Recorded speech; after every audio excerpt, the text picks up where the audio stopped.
Hello CS professional students. आज हम drafting appearance and pleadings के letter of credit and bank guarantee के बारे में डिस्कस करेंगे। बेसिकली लेटर ऑफ क्रेडिट क्या होता है? लेटर ऑफ क्रेडिट एक डॉक्यूमेंट्री क्रेडिट के रूप में हम इसे जानते हैं। ये एक ऐसा भुगतान का तंत्र होता है जिसका उपयोग बेसिकली जो भी इंटरनेशनल बिजनेस करते हैं, यानी कि दो देशों के बीच में जो व्यापार होता है, उसके लिए लेटर ऑफ क्रेडिट का इस्तेमाल किया जाता है। लेटर ऑफ क्रेडिट में क्या होता है? बेसिकली लेटर ऑफ क्रेडिट में जो बायर पार्टी होती है उसका बैंक लेटर ऑफ क्रेडिट के डॉक्यूमेंट में निर्धारित जो भी डॉक्यूमेंट होते हैं उनको प्रस्तुत करके जो भी उसका विक्रेता होता है, यानी कि जो सेलर होता है, उसको भुगतान करने का वचन देता है कि सेलर ने जो भी माल उस बायर को बेचा है उसका भुगतान की एक तरीके से वो गारंटी ले लेता है कि आपका भुगतान कंफर्म मिल जाएगा। लेटर ऑफ क्रेडिट किसी भी देश के व्यापार में एक महत्वपूर्ण भूमिका निभाते हैं। खासकर ये अंतर्राष्ट्रीय व्यापारों में होता है, क्योंकि अधिकांश मामलों में क्या होता है कि जो निर्यातक होता है, यानी कि बाहर से माल भेजने वाला, यानी कि वो विक्रेता, तो वो क्या होता है, वो व्यक्तिगत रूप से विदेशी देशों में, यानी कि जो दिन भी दूसरे देशों में, वो अपने आयातकों को, यानी कि खरीदारों से वो परिचित तो होते नहीं है। तो ऐसे मामलों में निर्यातक को जोखिम रहता है। किस चीज़ का जोखिम रहता है? कि अगर वो जो उनको ऑर्डर मिला है खरीदारों से, बायर से माल भेजने का, अगर वो माल भेज दें तो क्या उनको पेमेंट मिलेगा कि नहीं मिलेगा? इस चीज़ के लिए अगर नहीं मिला तो उन्हें काफ़ी नुकसान उठाना पड़ेगा। तो इन सभी जोखिमों से बचने के लिए जो सेलर होता है, जो एक्सपोर्टर होता है, वो क्या बोलता है अपने बायर को या इम्पोर्टर को कि आप अपने बैंक से ना हमारे पक्ष में एक लेटर ऑफ क्रेडिट का अरेंजमेंट कर दीजिए कि हम आपको माल भेजेंगे तो हमें इसका जो भुगतान है माल का मिल जाएगा, जिसके आधार पर जो एक्सपोर्टर होता है वो अपना माल निर्यात कर सकता है। अब इसके अंदर कौन कौन सी पार्टीज़ होती हैं लेटर ऑफ क्रेडिट में? तो लेटर ऑफ क्रेडिट में बेसिकली अगर देखें तो 4 पार्टीज़ आती हैं। एक आवेदक का बैंक आ जाता है, जो उसके लिए आवेदन करता है, यानी कि जो बायर का बैंक है, खरीदार का बैंक है, जो माल को मंगवा रहा है, वो आ जाता है। दूसरा एक उसमें जारीकर्ता बैंक आ जाती है, इशूइंग बैंक, यानी कि जो एक्सपोर्टर की बैंक होती है वो आ जाती है इसके अंदर। तीसरा आता है इसमें वो लाभार्थी आ जाता है, यानी कि जिसको इसका लाभ मिल रहा है। मेन बेसिकली इसका लाभ किसको मिलता है? एक्सपोर्टर को मिलता है। कैसे? क्योंकि उसको ही तो गारंटी चाहिए अपने पेमेंट की। तो ये चौथा आता है इसमें एक एडवाइजिंग बैंक भी आता है, सलाह देने वाला बैंक। बेसिकली ये बैंक वो बैंक होता है जिसके माध्यम से उस लाभार्थी को, यानी कि उस विक्रेता को लेटर ऑफ क्रेडिट की सलाह दी जाती है। आमतौर पर यह उसके ही देश में होगा, जो विक्रेता का देश होगा, जो एक्सपोर्टर का कंट्री होगा, उसमें ही ये एडवाइजिंग बैंक भी होता है। ठीक है, तो बेसिकली लेटर ऑफ क्रेडिट में 4 पार्टी आ गई। एक तो आ गई एप्लीकेंट की बैंक, यानी कि उस बायर की बैंक आ गई। दूसरा उस इशूइंग बैंक आ गई, उस एक्सपोर्टर के बैंक आ गई। तीसरा वो एक्सपोर्टर खुद आ गया, यानी कि बेनिफिशियरी खुद आ गया, जिसके पक्ष में लेटर ऑफ क्रेडिट खोला जाएगा। चौथा एक एडवाइजिंग बैंक हो गई, जो भी उस विक्रेता के, यानी कि एक्सपोर्टर के ही कंट्री में होती है, और ये उसको लेटर ऑफ क्रेडिट के लिए सलाह देती है। इसके अलावा भी लेटर ऑफ क्रेडिट में और पार्टीज भी होती है। जैसे एक होता है कन्फर्मिंग बैंक, यानी कि पुष्टिकरण बैंक। ये वह बैंक होता है जो कि लेटर ऑफ क्रेडिट जारी करने वाले बैंक के अलावा लेटर ऑफ क्रेडिट के अंतर्गत उस भुगतान की जिम्मेदारी लेता है, यानी कि जिसने लेटर ऑफ क्रेडिट इशू किया है उसके अलावा भी उसका भुगतान की भी जिम्मेदारी लेता है। ये इसलिए ज़रूरी होता है क्योंकि लेटर ऑफ क्रेडिट जारी करने वाला बैंक होता है वो एक्सपोर्टर को नहीं जानता, इसलिए उसे लेटर ऑफ क्रेडिट में पुष्टि जोड़ने के लिए उसे अपने देश के एक प्रतिष्ठित बैंक की भी आवश्यकता होती है, जो रेप्यूटेड बैंक होता है उसकी भी। अगला होता है बातचीत करने वाला बैंक, यानी कि नेगोशिएटिंग बैंक। तो वो बैंक जो लेटर ऑफ क्रेडिट के अंतर्गत उन डॉक्यूमेंट्स के ऊपर अपना डिस्कशन करता है कि वो डॉक्यूमेंट्स हैं वो आपस में ठीक हैं कि नहीं है। तीसरा भुगतान करने वाला बैंक, पेइंग बैंक। ये बैंक लेटर ऑफ क्रेडिट के अंतर्गत भुगतान करने के लिए लेटर ऑफ क्रेडिट जारी करने वाले बैंक के द्वारा अधिकृत एक बैंक होता है। जो लेटर ऑफ क्रेडिट जारी करता है उसके द्वारा ही एक ऑथराइज बैंक होता है जो पेमेंट करेगा। तो भुगतान करने वाला बैंक अपने द्वारा प्राप्त दस्तावेजों को भुगतान के लिए या तो इशूइंग बैंक को या प्रतिपूर्ति करने वाले बैंक को प्रस्तुत करता है और उस आय को लाभार्थी के खाते में ट्रांसफ़र कर देता है। एक होता है प्रतिपूर्ति करने वाला बैंक, रीइंबर्सिंग बैंक। वह बैंक जिसके साथ लेटर ऑफ क्रेडिट जारी करने वाला बैंक विदेशी मुद्रा खाता रखता है। ठीक है। लेटर ऑफ क्रेडिट जारी करने वाला बैंक जो रिएम्बर्सिंग बैंक है उसको बातचीत करने वाले बैंक के लेटर ऑफ क्रेडिट प्रतिपूर्ति दावे का सम्मान करने के लिए ऑथराइज करता है। तो बेसिकली लेटर ऑफ क्रेडिट में पहले हमने 4 पार्टीज पढ़ी थी। एक एप्लीकेंट बैंक होता है, एक इशूइंग बैंक होता है, एक बेनिफिशियरी होता है और एक एडवाइजिंग बैंक होता है। इसके अलावा भी इसमें 4 पार्टीज हो सकती हैं, जैसे एक कन्फर्मिंग बैंक हो गया, एक नेगोशिएटिंग बैंक हो गया, एक पेइंग बैंक हो गया, एक रिएम्बर्सिंग बैंक हो गया। अब इसके अंदर कौन कौन से डॉक्यूमेंट्स होते हैं बेसिकली लेटर ऑफ क्रेडिट के अंदर? तो भुगतान प्राप्त करने के लिए जो एक्सपोर्टर होता है वो लेटर ऑफ क्रेडिट द्वारा कौन कौन से डॉक्यूमेंट्स को प्रस्तुत करेगा। ऐसे एग्रीमेंट जो होगा उसमें डॉक्यूमेंट्स के कुछ प्रकार हो सकते हैं जो कि निम्नलिखित हैं। सबसे पहले इसमें कुछ फाइनेंशियल डॉक्यूमेंट्स आ जाते हैं, जैसे कि बिल्स ऑफ एक्सचेंज आ गया, विनिमय पत्र आ गया, एक सह स्वीकृत ड्राफ्ट आ गया जो दोनों के बीच में हुआ है। यह जो होता है फाइनेंशियल डॉक्यूमेंट्स, यह बेसिकली जो विक्रेता होता है उसके द्वारा तैयार किया जाने वाला एक डॉक्यूमेंट होता है जो कि लेटर ऑफ क्रेडिट की शर्तों के अनुसार तैयार किया जाना चाहिए। ठीक है, यानी कि लेटर ऑफ क्रेडिट में ये जो फाइनेंशियल डॉक्यूमेंट्स होते हैं ये वो विक्रेता तैयार करेगा। दूसरा होते हैं कॉमर्शियल डॉक्यूमेंट्स, वाणिज्यिक दस्तावेज। इसमें चालान आ गए, पैकिंग सूची आ गई। ये जो होता है ये सब जो बायर होता है उसको संबंधित होता है और विक्रेता के द्वारा ये हस्ताक्षरित होता है, यानी कि जो निर्यातक होता है वो इस पर साइन करके देता है चालान पे, पैकिंग सूची पे। यानी कि इसमें सभी चीज़ लिखी होती है कि उसने कितना कितना माल भेजा है, उनकी क्या क्या उसने रेट लगाई हैं, कितना उसका टोटल अमाउंट हो गया बिल का, वो सब चीज़ इसके अंदर वो लिख के देता है। ठीक है, इस पर अपने साइन करके देता है और किसको देता है, ये बायर को। तीसरा आता है शिपिंग डॉक्यूमेंट। तो इसमें कौन कौन से डॉक्यूमेंट आते हैं, इसमें जैसे bills of landing, airway bill, lorry truck इनके रिसिप्ट, रेलवे के रिसिप्ट, यानी कि माल को भेजने के लिए जो जो भी उसके खर्चे लग गए उन सब के डॉक्यूमेंट्स होंगे वो बेसिकली शिपिंग डॉक्यूमेंट्स के अंतर्गत आ जाते हैं। ठीक है, और ये इस बात का एक प्रमाण होता है कि जो एक्सपोर्टर है उसने अपना माल इम्पोर्टर को, यानी कि विक्रेता ने अपना माल जो ख़रीदार है, आयातक है, उसको अपना माल बेच दिया है। ये इस बात के डॉक्यूमेंट्स है कि उसने ये माल भेजा है। ठीक है, एक आते हैं ऑफिशियल डॉक्यूमेंट्स आते हैं कुछ। इसमें बेसिकली लाइसेंस आ गए कि, और उत्पत्ति का प्रमाण पत्र आ गया, निरीक्षण प्रमाण पत्र आ गया, स्वास्थ्य प्रमाण पत्र आ गया।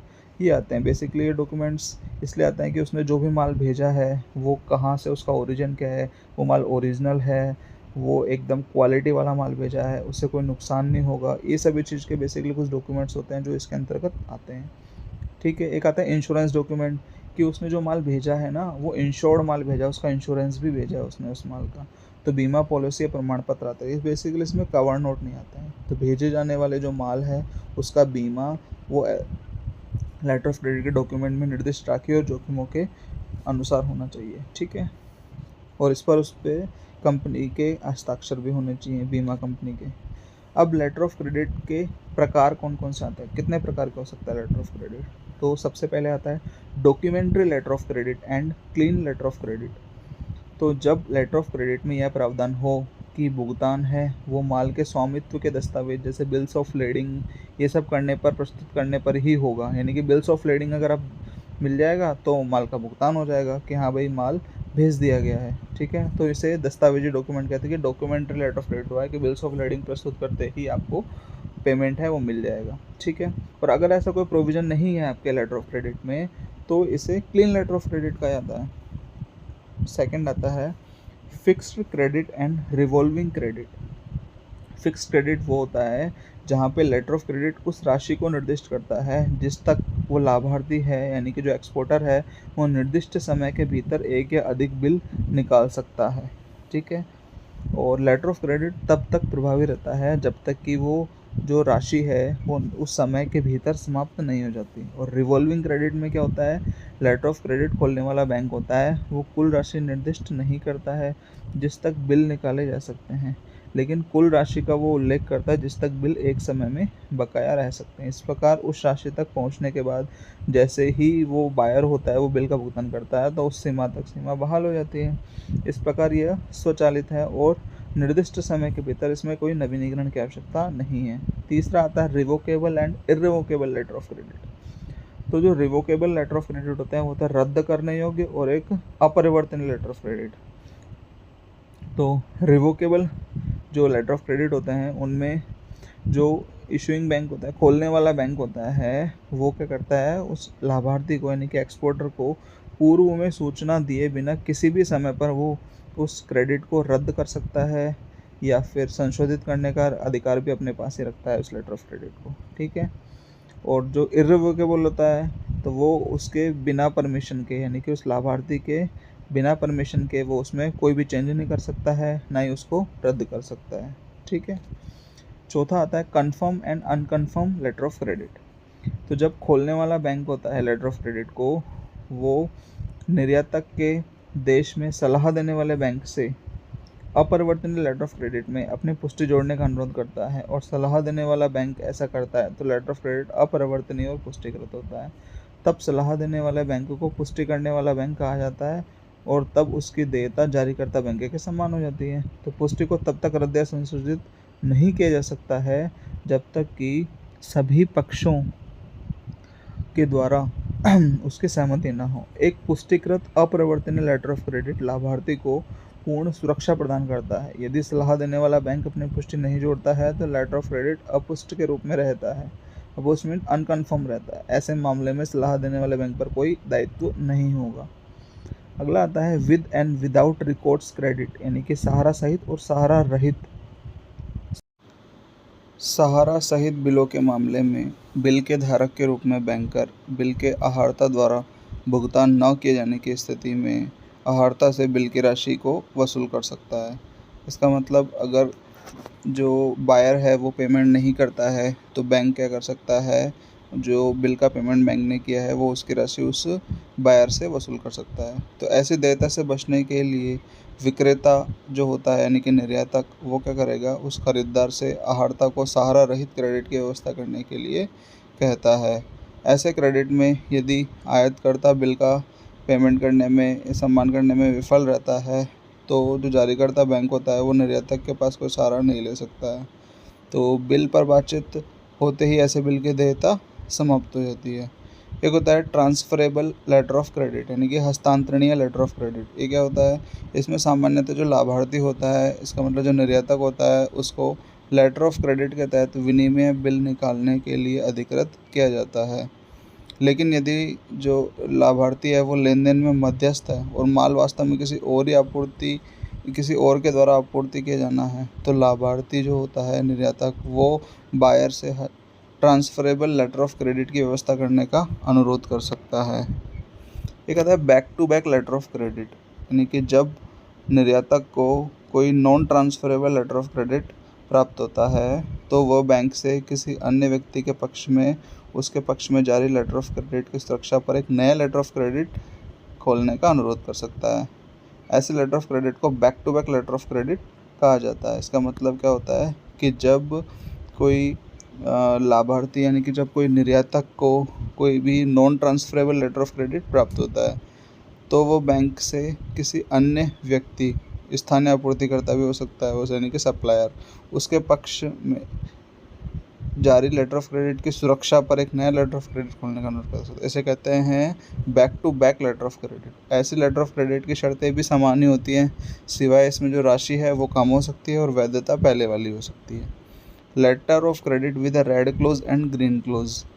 लाल शाही और हरा खंड वाला जो होता है, ये क्या होता है लेटर ऑफ क्रेडिट, तो लाल शाही से मुद्रित खंड वाला जो लेटर ऑफ क्रेडिट होता है, इसमें जारीकर्ता बैंक से सलाह देने वाले बैंक को लाभार्थी को अग्रिम यानी कि पैकिंग क्रेडिट देने के लिए पूर्व की जिम्मेदारी पर एक निर्दिष्ट राशि तक का अधिकार होता है।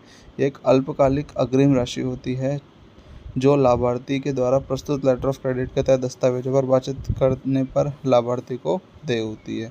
एक एडवांस देय होता है इसका मतलब। और हरा जो खंड होता है यानी कि जो ग्रीन क्लोज होता है, वो रेड क्लोज जो है लेटर ऑफ क्रेडिट, उसका ही एक विस्तार होता है।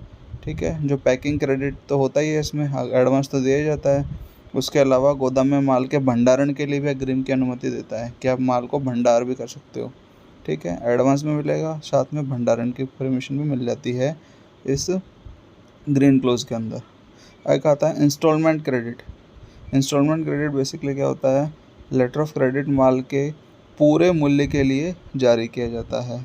लेकिन एक नामित अवधि के भीतर माल की विशिष्ट मात्रा के आंशिक शिपमेंट की इसमें आवश्यकता होती है। लेटर ऑफ क्रेडिट होता है वो पूरे मूल्य के लिए जारी किया जाता है, लेकिन एक टाइम पीरियड होता है कुछ, उसके भीतर ही माल की एक विशिष्ट मात्रा के आंशिक शिपमेंट की आवश्यकता होती है। छूटे हुए शिपमेंट और उसके बाद के शिपमेंट के लिए क्रेडिट उपलब्ध नहीं है जब तक कि लेटर ऑफ क्रेडिट के डॉक्यूमेंट में अनुमति ना दी गई हो। अब बेसिकली इसके फ़ायदे क्या होते हैं एक्सपोर्टर को और इम्पोर्टर को लेटर ऑफ क्रेडिट के। तो लेटर ऑफ क्रेडिट होता है ये बेसिकली क्या होता है, दो अलग अलग देशों के जो भी एक्सपोर्टर और इम्पोर्टर होते हैं उनके बीच में जो वो एग्रीमेंट करते हैं आपस में, उसको ये जो ट्रांजैक्शन होते हैं उसको ये सुगम बनाता है। तो ये दो पक्षों के बीच व्यापार के लेन देन को सुगम बनाता है जो कि एक दूसरे को नहीं जानते हैं और जो अलग अलग देशों में रहते हैं। और जो लाभार्थी होता है यानी कि जो एक्सपोर्टर होता है उसको तब तक भुगतान का आश्वासन दिया जाता है जब तक कि वो लेटर ऑफ क्रेडिट की शर्तों और नियमों का पालन करता है। और इसमें जो ऋण का जोखिम होता है वो जारीकर्ता बैंक के द्वारा ही वहन किया जाता है, न कि उस आवेदक के द्वारा। मतलब वो बायर जो है जो माल मंगवा रहा है वहाँ से वो पेमेंट करेगा वैसे बेसिकली तो, बट उसकी रिस्पॉन्सिबिलिटी किसने ली है, उसके इशूइंग बैंक ने। तो जो मेन जो ऋण का जोखिम है वो किसका रहेगा, उस इशूइंग बैंक का, अगर बायर पेमेंट नहीं करता है तो। लेटर ऑफ क्रेडिट प्राप्तियों के भुगतान में तेजी लाता है, यानी कि जो पेमेंट्स होता है ना वो लेटर ऑफ क्रेडिट के थ्रू जल्दी आ जाता है। कैसे कि अगर बायर पेमेंट नहीं करेगा तो उसकी बैंक पेमेंट कर देगी। और जो सेलर रहता है जो एक्सपोर्टर रहता है उसको संग्रह समय को कम करने में भी मदद करता है। ठीक है। और जो विक्रेता के देश की मुद्रा में जारी लेटर ऑफ क्रेडिट के साथ में लाभार्थी का विदेशी मुद्रा जोखिम है वो भी समाप्त हो जाता है इसके अंदर। लेटर ऑफ क्रेडिट के आधार पर जो निर्यातक होता है वो निर्यात किए जाने वाले माल की खरीद और प्रसंस्करण या विनिर्माण के लिए बैंक से एडवांस भी प्राप्त कर सकता है कि मैं जो माल एक्सपोर्ट करना चाह रहा हूँ बायर को, उसके लिए आप मुझे कुछ एडवांस भी दे दीजिए उसको बनाने के लिए या उसको ख़रीदने के लिए, जैसा भी हो। और जो बायर होता है वो माल आयात करने में भी सक्षम होता है। ठीक है। लेटर ऑफ क्रेडिट है वो आयातक को आश्वस्त करता है, उस बायर को आश्वस्त करता है कि लेटर ऑफ क्रेडिट के तहत तैयार किए गए बिलों को केवल तभी सम्मानित किया जाएगा, यानी कि उसका पेमेंट अब तभी किया जाएगा जब वो लेटर ऑफ क्रेडिट दस्तावेज निर्धारित शर्तों के अनुसार सख्ती से हों और दस्तावेज उसके विधिवत प्रस्तुत किए गए हों। एक बैंक गारंटी क्या होती है? बैंक गारंटी यह उधारकर्ताओं के द्वारा आवश्यक एक गैर निधि आधारित सुविधा होती है। ठीक है। इसमें बैंकों को अक्सर अपने ग्राहकों की ओर से गारंटी जारी करने की आवश्यकता होती है।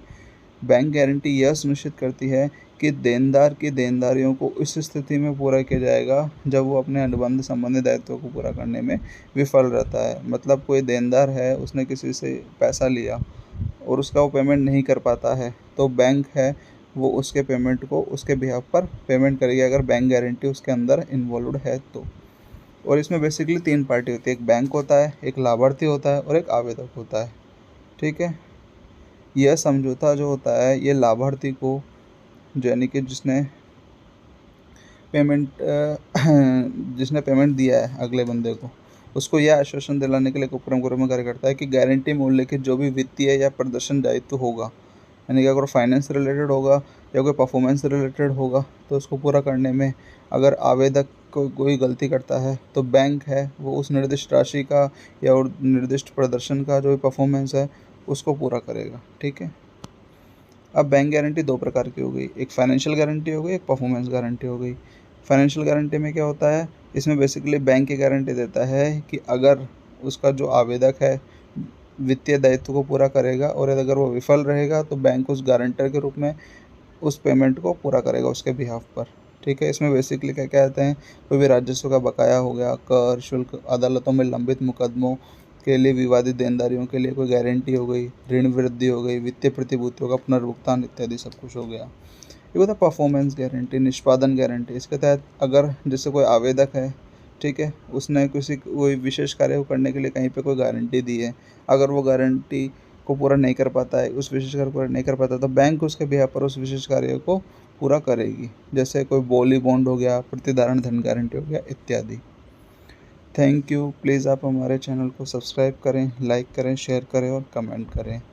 और साथ ही अगर आपको CS प्रोफेशनल के हिंदी के नोट्स चाहिए तो आप हमारी email ID cphn.4time0@gmail.com पर भी हमें मेल कर सकते हैं। Thank you.